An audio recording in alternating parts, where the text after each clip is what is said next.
A febre maculosa tem por agente etiológico a Rickettsia ricketts, uma bactéria gram-negativa intracelular, e como vetor os carrapatos do gênero Amblyomma, geralmente o carrapato estrela, mas pode ser de qualquer outra espécie. A transmissão é adquirida pelo picado do carrapato infectado. Geralmente ocorre quando o artrópode permanece aderido ao hospedeiro. Os carrapatos permanecem infectados durante toda a vida, de 18 a 36 meses em geral. Seu período de incubação é de 12 a 14 dias e a sua transmissibilidade é de 18 a 36 meses. As manifestações clínicas em seu início são abruptas e inespecíficas. Febre alta, cefaleia, mialgia intensa, mal-estar, náusea e vômito são alguns de seus sintomas.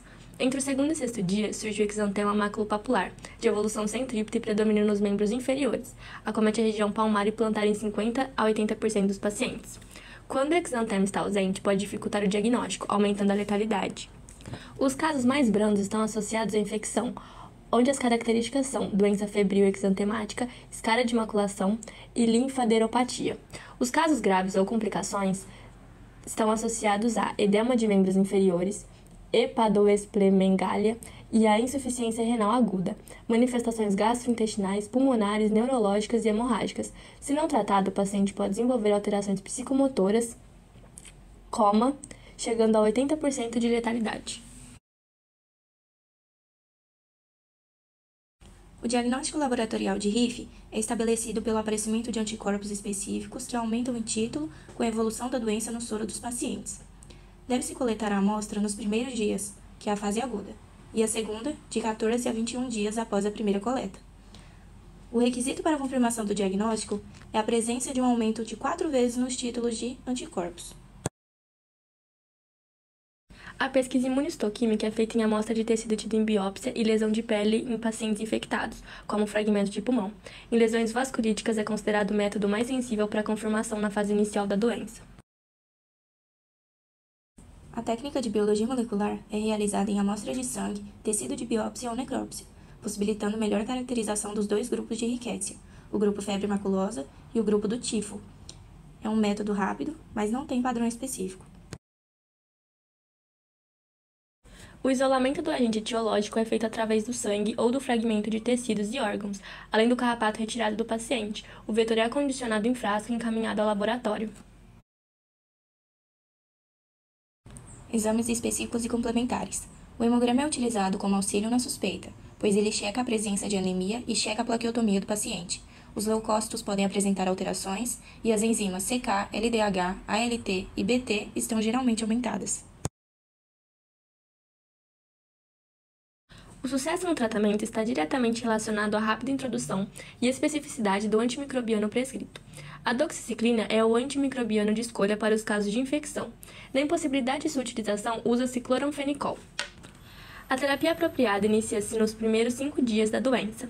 A febre tende a desaparecer entre 24 a 72 horas após o início da terapia. É aplicada durante 7 dias. Não é recomendado antibiótico para indivíduos assintomáticos, pois pode prolongar o período de incubação da doença. A doxiciclina para uso endovenoso e o cloramfenicol para uso oral são disponibilizados exclusivamente pelo Ministério da Saúde. As medidas de prevenção e controle são voltadas às ações educativas para a população a respeito das características clínicas das doenças da UBS, das áreas de risco e do ciclo do vetor, promovendo e capacitando profissionais da saúde e formulando leis para controle de animais na área urbana.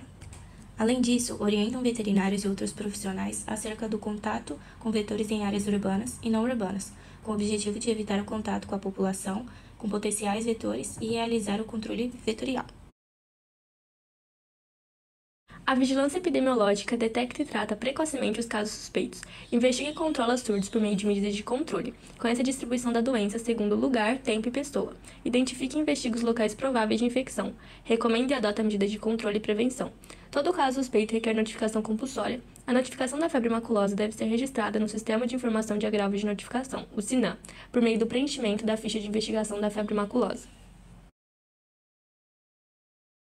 Como característica do caso suspeito, o indivíduo que apresenta febre de início súbito, cefaleia, mialgia e que tenha relatado história de picada de carrapatos ou tenha tido contato com animais domésticos e silvestres ou ainda tinha frequentado a área de transmissão de febre maculosa nos últimos 15 dias. Também o indivíduo que apresente febre de início súbito, cefaleia, mialgia, seguido de exantema maculopapular entre o segundo e o quinto dia de evolução, ou manifestações hemorrágicas. Já no caso confirmado, o indivíduo que atende à definição de caso suspeito e a infecção tenha sido confirmada laboratorialmente por meio do diagnóstico de RIF, imunohistoquímica, técnica de biologia molecular ou isolamento. O ciclo do contágio da febre maculosa ocorre da seguinte forma. O carrapato infectado pela Rickettsia rickettsii pica a capivara e transmite a bactéria. A capivara infectada passa a contaminar outros carrapatos. Os carrapatos contaminados podem passar a doença para os humanos.